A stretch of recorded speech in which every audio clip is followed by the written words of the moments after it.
Assalamualaikum warahmatullahi wabarakatuh.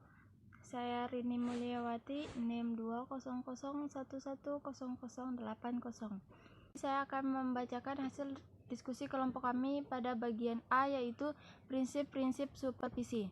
Dalam melaksanakan tugasnya, seorang supervisor harus berpegang pada prinsip-prinsip yang kokoh demi kesuksesan tugasnya atau memiliki pedoman bagi pelaksanaan tugasnya, yaitu yang pertama, prinsip fundamental.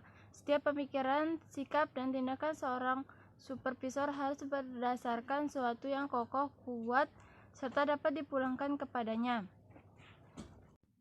Bagi bangsa Indonesia, Pancasila adalah falsafah dan dasar negara kita, sehingga bagi supervisor, Pancasila adalah prinsip fundamental.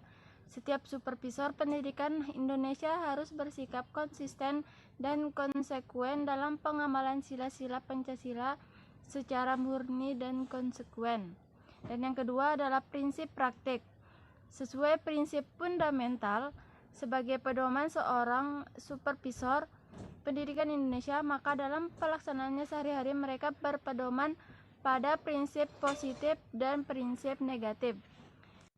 Yang A, yaitu prinsip positif, merupakan pedoman yang harus dilakukan seorang supervisor agar berhasil dalam pembinaannya, seperti supervisi harus konstruktif dan kreatif. Selanjutnya, supervisi harus dilakukan berdasarkan hubungan profesional, bukan berdasarkan hubungan pribadi. Selanjutnya, supervisi hendaknya progresif, tekun, sabar, dan tawakal. Selanjutnya, supervisi hendaklah dapat mengembangkan potensi, bakat, dan kesanggupan untuk mencapai tujuannya atau kemajuannya. Dan supervisi hendaknya senantiasa memperhatikan kesejahteraan serta hubungan baik yang dinamika. Dan supervisi hendaknya bertolak dari keadaan yang kini nyata ada menuju suatu yang dicita-citakan. Dan yang terakhir, supervisi harus jujur, objektif, dan sikap mengevaluasi diri sendiri demi kemajuan. Selanjutnya yang B, yaitu prinsip negatif, yang merupakan pedoman yang tidak boleh dilakukan oleh seorang supervisor dalam pelaksanaan supervisi. Seperti supervisi tidak boleh memaksakan kemampuannya, teknik, dan pendekatan supervisi pendidikan kepada orang-orang yang disupervisi. Yang kedua, supervisi tidak boleh dilakukan berdasarkan hubungan pribadi, keluarga, sahabat, dan sebagainya. Yang ketiga, supervisi hendaklah tidak menutup kemungkinan terhadap perkembangan dan hasrat untuk maju bagi bawahannya dengan dalih apapun. Yang keempat, supervisi tidak boleh menutup kemungkinan terhadap hasrat berkembang dan ingin maju dari bawahannya dengan segala dalih apapun. Dan selanjutnya, supervisi tidak boleh mengeksploitasi bawahan dan bersifat otoriter. Selanjutnya, supervisi tidak boleh menuntut prestasi di luar kemampuan bawahannya atau cita-cita muluk-muluk yang hampa. Dan yang terakhir, supervisi tidak boleh egois, tidak jujur, dan menutup diri terhadap kritik dan saran dari bawahannya. Sekian dari saya, materi selanjutnya akan disampaikan oleh teman kelompok saya lainnya. Teknik dan pendekatan supervisi pendidikan. 1. Pendekatan supervisi pendidikan. Pendekatan berasal dari kata approach, adalah cara mendekatkan diri kepada objek atau langkah-langkah menuju objek.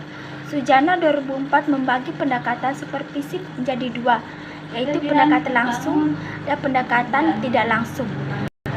Pendekatan pertama dapat disebut dengan pendekatan tatap muka.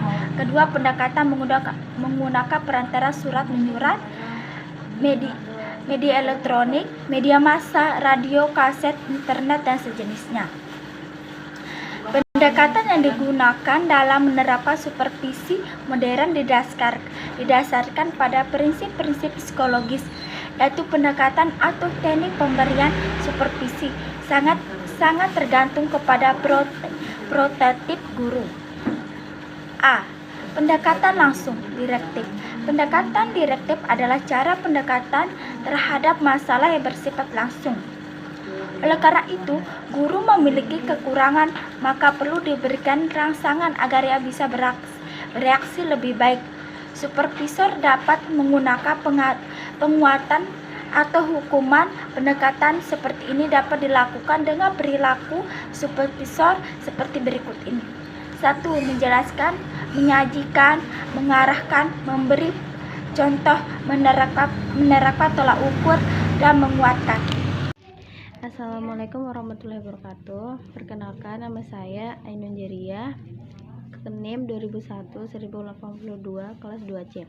Saya di sini akan membacakan materi pendekatan kolaboratif adalah cara pendekatan yang memadukan cara pendekatan direktif dan non-direktif menjadi suatu cara pendekatan baru.